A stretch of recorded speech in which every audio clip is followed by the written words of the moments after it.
Hello dear students. तो आज की इस क्लास में हम एक नया चैप्टर स्टार्ट करने वाले हैं। वो है क्लास 9th हिस्ट्री का चैप्टर नंबर 1, जिसका नाम है फ्रेंच रेवोल्यूशन, यानी कि फ्रांस की क्रांति। देखिए, जब हम हिस्ट्री की बात करते हैं तो ये एक ऐसा सब्जेक्ट है जो सभी को बहुत ज़्यादा डिफ़िकल्ट लगता है। सभी को लगता है कि ये सबसे ज़्यादा बोरिंग है, ये हमें याद नहीं होगा, जब एग्ज़ाम आएगा कुछ क्वेश्चंस रटेंगे जिससे हम पास हो पाएँ, बट ऐसा नहीं है। हिस्ट्री को अगर इंटरेस्टिंग वे में बना दिया जाए तो इससे इंटरेस्टिंग सब्जेक्ट कोई नहीं है। आपको सिर्फ कहानी को अच्छे से समझना होता है। अगर आपको कहानी समझ आ गई है और इस कहानी में हमें कहीं ना कहीं मैप्स को भी यूज़ करना होता है, कुछ स्ट्रक्चर्स को यूज़ करना होता है, कुछ ट्रिक्स को यूज़ करना होता है, अगर हम इन सारी चीज़ों को यूज़ कर लेते हैं तो आपको लगेगा कि हिस्ट्री ही सबसे अच्छा है, क्योंकि इसमें एक बहुत अच्छी स्टोरी चलती है। तो इस चैप्टर को भी हम स्टोरी के वे में पढ़ने की कोशिश करेंगे, ध्यान से समझने की कोशिश करना। और चैप्टर हिस्ट्री के थोड़े लेंथी होते हैं तो हम इसको छोटे छोटे पार्ट्स में डिवाइड करके पढ़ने की कोशिश करेंगे। तो करते हैं स्टार्ट फ्रेंच रेवोल्यूशन। शुरुआत की बात करते हैं कि ये जो फ्रांस की क्रांति जिस पे हम इतना कुछ पढ़ने वाले हैं, ये बेसिकली ऐसा क्या इवेंट हुआ था कि ये फ्रांस की क्रांति हुई। तो हम पहले तो बात कर रहे हैं, आप मैप में देख सकते हो, किंगडम ऑफ फ्रांस की, जहाँ पे हम बात कर रहे हैं पेरिस की। यहाँ से, इस सिटी से सारी शुरुआत होती है। तो बात है 14 जुलाई 1789 की। ये जितनी भी डेट्स हैं ये चैप्टर में इतनी बार रिपीट हो जाएंगी तो आपको ऑटोमेटिकली सारी की सारी याद हो जाएंगी, बस आपको अच्छे से वीडियो की स्टोरी को समझना है। तो 14 जुलाई 1789 की बात है, पेरिस की बात है। अचानक पेरिस के अंदर सब लोगों के बीच में कुछ र्यूमर्स, कुछ अफवाहें फैलनी शुरू हो जाती हैं। सभी लोग अलर्ट हो जाते हैं। एक ऐसी अफवाह फैलती है सबके बीच में कि जो किंग हैं वहाँ के, उन्होंने आर्मी को सिटी के अंदर भेज दिया है और सभी जितने भी वहाँ के नागरिक हैं सब पे ओपन फायर होने वाला है, सबको खुलेआम गोलियाँ मार दी जाएंगी, ऐसी अफवाह फैल जाती है। इसी अफवाह के फैलते ही करीब 7000 पुरुष और महिलाएं सब इकट्ठे होकर टाउन हॉल के सामने जाते हैं और अपनी एक तरह की मिलिट्री तैयार कर लेते हैं, खुद की एक तरह की मिलिट्री तैयार कर लेते हैं। और फिर वो दौड़ पड़ते हैं आर्म्स यानी कि हथियारों की खोज में। और हथियारों की खोज में वो जितनी भी गवर्नमेंट बिल्डिंग्स होती हैं वो सबको तोड़ना शुरू कर देते हैं। तो क्या स्टोरी कहाँ से शुरुआत हुई है? 14 जुलाई 1789 की बात है, जब पेरिस में क्या हुआ, अफवाह फैली है कि राजा ने अपनी आर्मी को भेज दिया है, सब पे अटैक होगा खुलेआम। 7000 लोग इकट्ठे होकर गवर्नमेंट्स की बिल्डिंग को तोड़ना तैयार कर देते हैं और अपनी ही एक मिलिट्री तैयार कर लेते हैं।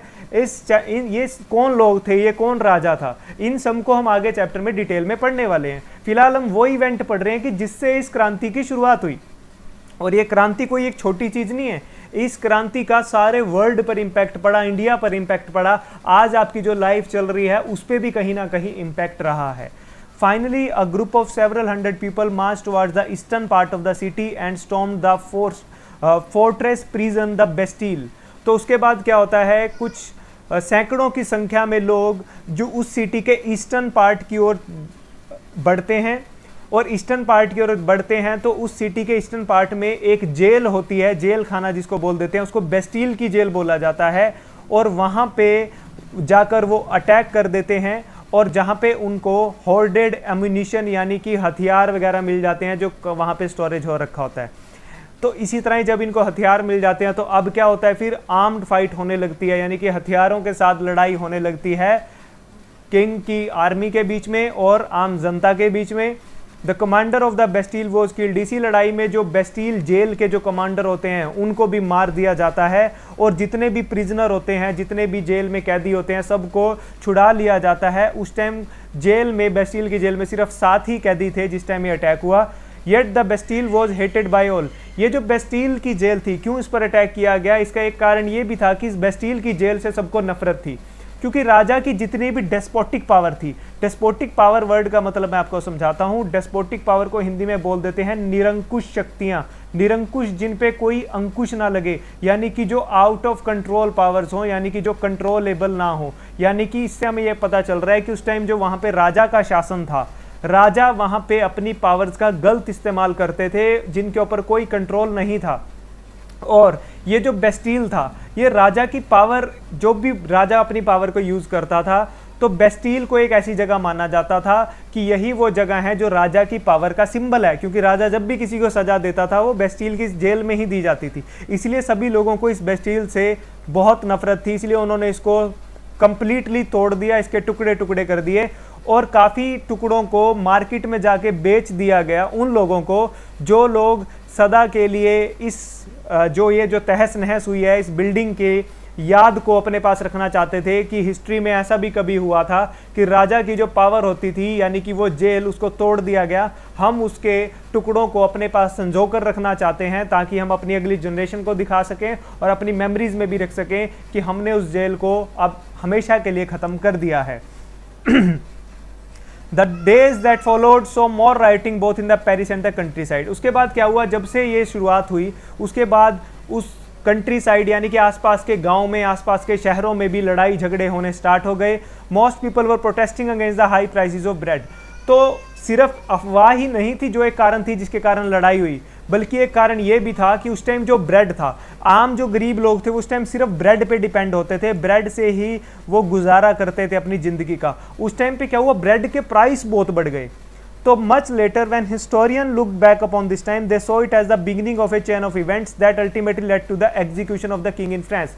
जब इतिहासकारों ने इस समय को, इस अटैक को, इस लड़ाई को उठाकर देखा तो उन्होंने देखा थी कि यही लड़ाई एक शुरुआत थी और उस शुरुआत का अंत कहाँ पर जाके होगा कि वहाँ के जो राजा हैं उसको भी फांसी पर टांग दिया जाएगा। यानी कि एक जो छोटा सा युद्ध ये स्टार्ट हुआ है अफवाह से या फिर ब्रेड के प्राइस से, आप कोई भी फैक्टर ले सकते हो, ये इसका एंड इतना बड़ा होगा कि वहाँ के राजा तक को फांसी पे चढ़ा दिया जाएगा। तो ये एक ऐसा इवेंट हमने पढ़ा 14 जुलाई 1789 का, जहाँ से हमें पता चला कि यहाँ से होगी शुरुआत फ्रांस की क्रांति की, जिस पे ये सारा चैप्टर बेस्ड है। तो बहुत ही ज़बरदस्त स्टोरी होने वाली है, आप ध्यान से समझते रहिएगा। अब हम बात करते हैं कि लेट 18th सेंचुरी, यानी कि हम 1789 के युद्ध की बात कर रहे हैं, यानी कि उस टाइम पे कौन सी सेंचुरी चल रही थी, 18वीं सेंचुरी, यानी कि 18वीं शताब्दी उस टाइम पे चल रही थी। उस टाइम पे फ्रेंच सोसाइटी होती कैसी थी ये हमें समझना जरूरी है। देखो, सबसे ऊपर तो आपके लॉर्ड यानी कि किंग हुआ करते थे, ठीक है, किंग रूल हुआ करता था। और मैं आपको बार बार बता देता हूं कि किंग रूल यानी कि राजा के शासन काल को हम बोलते हैं मोनार्की। ये वर्ड आपको बहुत बार देखने को मिलेगा कि मोनार्की किसको बोलते हैं, मोनार्की बोलते हैं किंग रूल को, जहां पे एक राजा शासनकार मतलब शासन चलाता है और जो प्रजा होती है, आम जनता होती है, उसके पास कोई अधिकार नहीं होते, सारे अधिकार किसके पास होते हैं, राजा के पास होते हैं, उसको मोनार्की बोल दिया जाता है। लेकिन अगर हम उस टाइम पे सोसाइटी की बात करें तो सोसाइटी 3 स्टेट में डिवाइडेड थी, ध्यान से समझिएगा, first state, second state and third state. First state में क्लर्जी आ जाते थे। क्लर्जी किनको बोला जाता था, जो चर्च के प्रीस्ट वगैरह हुआ करते थे, वो और उनकी फैमिली, उनको सोसाइटी में फर्स्ट स्टेट में रखा गया था। सेकंड स्टेट में नोबिलिटी यानी कि वो नोबल लोग होते थे जिनको समाज में जिनका स्टेटस था, या आप ये कह सकते हो जिनका हाई सोशल रैंक था, यानी कि समाज में वो ऐसे लोग थे जो हाई सोशल रैंक जिनको माना जाता था on the basis of birth. किस आधार पे, इन दोनों को किस आधार पे सारी फैसिलिटीज मिल रही थी, बर्थ यानी कि जन्म के आधार पे, यानी कि अगर आप इन फैमिलीज में पैदा होते हो तो यानी कि आपकी अच्छी किस्मत मानी जाएगी, सारी फैसिलिटीज आपको बर्थ के बेसिस पे मिलेंगी, उनके एक्शंस के बेसिस पे नहीं मिल रही हैं कि वो क्या काम कर रहे हैं, बल्कि बर्थ के बेस पे मिल रही हैं। थर्ड स्टेट में कौन से लोग आते हैं, कुछ मिडिल क्लास लोग आ जाते हैं, जैसे कि बिजनेसमैन हो गए, मर्चेंट्स हो गए, ऑफिशियल लॉयर यानी कि प्रोफेशनल्स की अगर हम बात करें, जिन्होंने किसी पर्टिकुलर फील्ड की अच्छे से पढ़ाई की है, प्रोफेशनल डॉक्टर्स, प्रोफेशनल लॉयर्स, ये सारे के सारे किस में आ जाते हैं, थर्ड स्टेट में। उसके अलावा जितने भी किसान हैं, चाहे वो किसान अमीर किसान है या गरीब किसान है वो, और कितने ऐसे जो गरीब लेबर वगैरह का काम करते हैं, नौकरशाही करते हैं, वो सारे के सारे लोग थर्ड स्टेट में आ जाते हैं। और सबसे बड़ी खासियत उस टाइम की ये थी, खासियत तो नहीं कहेंगे, सबसे बुरी बात ये थी कि ये जो थर्ड स्टेट वाले लोग थे, जितने भी टैक्स होते थे, ये बेचारे सिर्फ थर्ड स्टेट वाले ही टैक्स पे किया करते थे, बाकी दोनों स्टेट वालों को कोई टैक्स भी नहीं देना पड़ता था। तो यानी कि सारी का सारा जो बर्डन डाल रखा था वो सिर्फ थर्ड स्टेट वाले लोगों के ऊपर ही था। तो अब बात करते हैं फ्रेंच सोसाइटी में 1774 की हम बात कर रहे हैं। उस टाइम पे बोर्बन फैमिली यानी कि बोर्बन वंश के एक राजा बने जिसका नाम था लुई 16। वो फ्रांस के राजा बने और उस समय वो सिर्फ 20 साल के थे, और उनकी ऑस्ट्रिया की एक प्रिंसेस थी मैरी एंटोइनेट, जिनसे इनकी शादी हो जाती है। Upon his accession the new king found an empty treasure. जैसे ही वो राजा बने, कौन राजा बने? लुई 16 राजा बने 1774 में। उन्होंने देखा कि जो फ्रांस का खजाना है, यानी कि फ्रांस के पास जो पैसा है वो बहुत कम है। उसका एक फैक्टर तो ये था कि काफ़ी वर्षों से फ्रांस युद्ध में लगा हुआ था, कई कई तरह के युद्ध वहाँ चलते रहते थे। तो आपको पता है जब भी कोई युद्ध होता है, कोई वॉर होती है, उसमें बहुत खर्चा आ जाता है, जिसमें काफ़ी पैसा खर्च हो जाता है, काफ़ी नुकसान हो जाता है। Added to this was the cost of maintaining extravagant court of the immense palace of Versailles। अब जो राजा का महल था वो कहाँ पे था? वर्सेल्स में था। याद रखिएगा, राजा का महल कहाँ पे था? वर्सेल्स में था। इससे पहले हमने देखा जो जेल तोड़ी थी वो कहाँ पे तोड़ी थी? बेस्टील की जेल थी। तो राजा का जो वर्सेल्स में पैलेस था वो इतना जबरदस्त और बड़ा पैलेस था, उसकी मेंटेनेंस में खर्चा भी बहुत आता था। तो इसको हम सेकेंड फैक्टर मान लेते हैं कि क्यों फ्रांस के पास पैसा धीरे धीरे कम हो रहा था। ऊपर से एक और चीज़, एक जो थर्ड फैक्टर था वो ये था कि जो लुई 16 राजा बने, अब उस टाइम पे ब्रिटेन क्या होता था, ब्रिटेन वाले जो लोग थे वो अलग अलग जगह पे उन्होंने कब्जा कर रखा था। तो ब्रिटेन के जो भी लोग थे, अब उन्होंने कब्जा कर रखा था, ब्रिटेन की आर्मीज ने, अमेरिका की 13 कॉलोनीज पर। 13 अमेरिकन कॉलोनीज ऐसी थी जो उस टाइम पे ब्रिटेन के अंदर थी। तो फ्रांस ने सोचा, अब ये फ्रांस और यूएसए यानी कि अमेरिका मिलकर ब्रिटेन से लड़ रहे थे। तो फ्रांस के पास एक तो पहले ही पैसा नहीं था, ऊपर से लुई 16 जब राजा बने, उन्होंने इन 13 कॉलोनीज को फ्री करवाने के लिए फाइनेंशियल हेल्प करनी शुरू कर दी। किसकी? यूएसए की, यानी कि अमेरिका की। ये भी एक फैक्टर था कि फ्रांस के पास पैसा कम हो गया था। The war added more than billion leverage to a डेब्ट। इससे क्या हुआ कि 1 बिलियन से ज़्यादा लिवरेज किसको बोला गया? उस टाइम पे जो फ्रांस की करेंसी हुआ करती थी, जैसे आपके इंडिया की करेंसी रुपीज़ है, इंग्लैंड की करेंसी पाउंड है, यूएस की करेंसी डॉलर्स है। उस टाइम पे जो फ्रांस की करेंसी हुआ करती थी वो लिवरेज हुआ करती थी। तो इन सब 3 चीज़ों के कारण जो आपने फैक्टर्स देखे, फ्रांस के ऊपर कई बिलियन लिवरेज का जो कर्ज था वो चढ़ चुका था। और जब ये चढ़ चुका था तो जो लेंडर्स थे, यानी कि जो पैसा उधार देते थे, उन्होंने भी इंटरेस्ट रेट यानी कि ब्याज की दर को बढ़ा दिया। उन्होंने ब्याज की दर को 10% कर दिया। तो फ्रांस गवर्नमेंट का जितना भी पैसा था, फ्रेंच की सरकार का जितना भी पैसा था, बाकी सारी चीज़ें तो छोड़ो, ये जो इंटरेस्ट पे करना होता 10%, उनका सारा पैसा इसी में ही चला जाता था। यानी कि वो डे बाय डे बहुत कर्ज में डूबते जा रहे थे।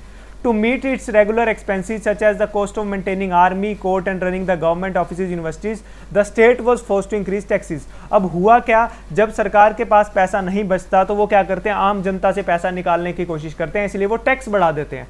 तो अब देखो, एक देश के और भी बहुत सारे खर्चे होते हैं, जैसे आर्मी है, आर्मी को मेंटेन करने का खर्चा, वहाँ पे जो कोर्ट वगैरह चल रहे हैं उनको मेंटेन करने का खर्चा, जितनी भी गवर्नमेंट की ऑफिसेज हैं, जितने गवर्नमेंट की यूनिवर्सिटीज़ हैं, इन सभी में जितने लोग काम करते हैं उनको सैलरीज भी देनी है, और भी कई चीज़ें मेंटेन करनी है, कई गवर्नमेंट के व्हीकल्स होते हैं उनको मेंटेन करना। तो इन सारी चीज़ों में कितना खर्चा आ जाता है।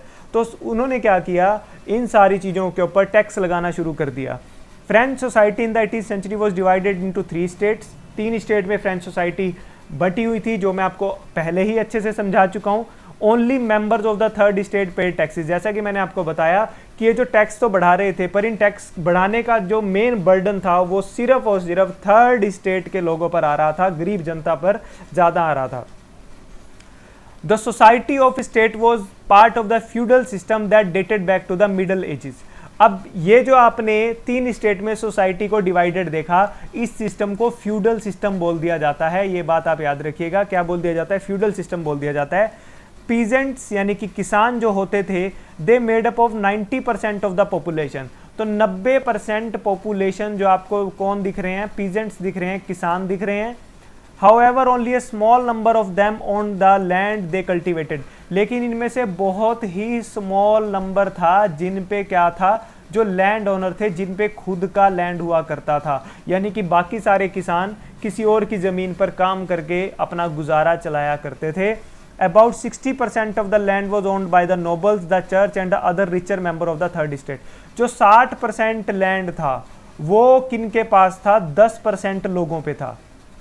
तो 90% लोगों के पास सिर्फ 40% लैंड हो, जिन्होंने बेचारों ने बेसिकली खेती करनी है, और 60% लोगों के, जो बाकी के लोग हैं 10% लोग, उन पे 60% लैंड हो। यानी कि जिनको उस लैंड को यूटिलाइज नहीं भी करना, उन पे 60% लैंड है। तो देख सकते हैं कि आप बिल्कुल भी इक्वल डिस्ट्रीब्यूशन नहीं था, बहुत ही गलत सोसाइटी का सिस्टम उस टाइम पे बना हुआ था, जिसको फ्यूडल सिस्टम बोला गया। The member of the first two state, that is the clergy and the nobility, enjoyed certain privileges by birth, जो कि मैं आपको ऑलरेडी बता चुका हूं। फर्स्ट स्टेट और सेकंड स्टेट वाले लोगों को बर्थ के बेस पे, जन्म के आधार पर बहुत तरह की फैसिलिटीज मिली हुई थी जिनको वो इंजॉय कर पा रहे थे। इनमें सबसे इंपॉर्टेंट तो ये थी कि उनको टैक्स नहीं देना पड़ता था। एग्जाम्पशन का मतलब होता है छूट, यानी कि आपको जब टैक्स देने से छूट मिल जाए। The nobles further enjoyed the feudal privileges, जो नोबल्स थे उनको कई तरह की फ्यूडल मतलब कि जैसे वो सेकंड स्टेट में आते थे तो उनको सेकंड स्टेट के कारण बहुत फैसिलिटीज मिल रही थी, जैसे कि feudal dues which they extracted from the peasants. ये जो नोबल लोग थे सेकंड सोसाइटी वाले, सेकंड स्टेट वाले, ये जो अपने नीचे किसान लोग होते थे, जिनको ये क्या करते थे, अपनी जमीन दे देते थे, जमीन उस पर किसान उस पर खेती करता था, और बदले में ऐसा नहीं है कि उस खेती का अधिकार जो था वो किसान के पास था। खेती करने के बाद वो सारे का सारा जो प्रोडक्शन होती थी वो नोबल्स की होती थी, और नोबल्स बदले में उन्हें उनकी जीवन का गुजारा चल सके उतना अनाज उन्हें दे दिया करते थे। सिर्फ ये किसानों की हालत थी, यानी कि किसान, गरीब किसान कभी भी अमीर नहीं बन सकता था। Peasants were obliged to render services to the lord, to work in his house and field, to serve in the army and to participate in the building roads। तो ये जो बेचारे गरीब किसान थे, इनको खेती, सिर्फ खेती नहीं और भी कई तरह की सर्विसेज थी जो अपने मालिकों को देनी पड़ती थी, जैसे उनके घर में काम करना, उनकी आर्मी में काम करना, कोई बिल्डिंग या रोड्स वगैरह बन रहे हैं उनमें जाके काम करना, इनको कई तरह के काम करने पड़ते थे। ऊपर से जो चर्च यानी कि फर्स्ट स्टेट वाले लोग थे वो भी टैक्सेस लगाया करते थे, जिसको टाइथ बोल दिया जाता था। टाइथ याद रखना है, क्या टाइथ, ये सुनने में कैसा लग रहा है, टेंथ, तो याद रखना है आपने टेंथ। टेंथ का मतलब होता है 10वां हिस्सा, यानी कि 1/10 पार्ट। तो जो चर्च के लोग होते थे ये भी जो किसान होते थे उनसे टैक्स लिया करते थे, जिसको टाइथ बोला जाता था। इसके ऊपर क्वेश्चन आएगा, ध्यान से याद रखना कि जो चर्च वाले लोग थे वो कौन सा टैक्स लिया करते थे। And finally all member of the third state had to pay taxes to the state, और जो थर्ड स्टेट के जितने मेंबर होते थे उनको स्टेट को, यानी कि जो देश की गवर्नमेंट है उनको भी टैक्स देना पड़ता था।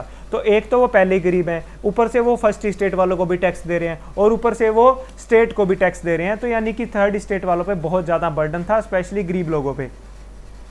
These included A direct tax called tile. तो एक टाइल टैक्स के बारे में भी आपको याद रखना है, इस पे भी क्वेश्चन आएगा। ये वो टैक्स होता था जो डायरेक्ट किसको दिया जाता था, गवर्नमेंट को दिया जाता था। And A number of indirect taxes which were levied on the articles of everyday consumption like salt और टोबैको। तो ये टाइल और टाइथ तो एक अलग टैक्स थे, इनके अलावा एक और टैक्स काफ़ी तरह के छोटे मोटे टैक्स होते थे जो सरकार किन चीज़ों पे लगा देती थी, जो डेली यूज़ की चीज़ें हैं, जैसे नमक है, तंबाकू है, या फिर ब्रेड है, डेली यूज़ की चीज़ों पे भी टैक्स लगा दिया जाता था, जो कि थर्ड स्टेट यानी कि गरीब लोगों पे काफ़ी भारी पड़ता था। The burden of financing activities of the state through taxes was borne by the third state alone. और आपको पहले से ही पता है कि ये जो टैक्सेस लग रहे हैं इन सबको भुगतना सिर्फ थर्ड स्टेट वालों को ही पड़ेगा, जो कि एक बहुत ही डिफ़िकल्ट सिचुएशन उनके लिए है। अब यहाँ पे कुछ इंपॉर्टेंट वर्ड्स निकल के आए हैं जहाँ से आपके पास शॉर्ट क्वेश्चन आएंगे, इनको ध्यान से समझने की कोशिश कीजिए। जैसे एक वर्ड है लिवरे। लिवरे उस टाइम पे फ्रांस की करेंसी हुआ करती थी, जो कि 1794 में जिसको बंद कर दिया गया था। नेक्स्ट आता है क्लर्जी, यानी कि फर्स्ट स्टेट के लोग। ये वो ग्रुप हुआ करते थे जिनको चर्च के फंक्शन मिला करते थे, जैसे कि प्रीस्ट वगैरह होते हैं। नेक्स्ट आता है टाइथ। ये एक टैक्स ऐसा होता था, इसको 1/10 भी बोला जाता था, 1/10 टैक्स। ये एक ऐसा टैक्स होता था यानी कि जितनी भी खेत की जितनी भी प्रोडक्शन होती थी उसका 1/10 हिस्सा आपको चर्च को देना पड़ता था। नेक्स्ट होता था टाइल। ये वो टैक्स होता था जो डायरेक्ट कंट्री को यानी कि डायरेक्ट स्टेट को दिया जाता था। तो आज के इस वीडियो सेशन में हम इतना ही रखेंगे, क्योंकि अगर इससे ज़्यादा होगा तो आपके लिए वो कन्फ्यूज़न हो सकती है। हम छोटे छोटे पार्ट्स में हिस्ट्री को बड़े अच्छे से समझने की कोशिश करेंगे। तो आज हमने जो पढ़ा, आज हमने पढ़ा कि कौन से ऐसे इवेंट थे जिसके कारण फ्रांस की क्रांति की शुरुआत हुई, और दूसरा उस टाइम पे फ्रेंच सोसाइटी हुआ कैसी करती थी, क्यों वहाँ पे जो चेंजेस आए हैं, जो क्रांति हुई है वो क्यों हुई है, लोगों को आपस में क्यों लड़ना पड़ा, क्यों लाखों लोगों को वहाँ मरना पड़ा। तो ये सारी चीज़ों को हम इस चैप्टर में समझने वाले हैं। तो आज की क्लास में इतना ही। Thank you so much. मिलते हैं आपसे फिर नेक्स्ट वीडियो सेशन।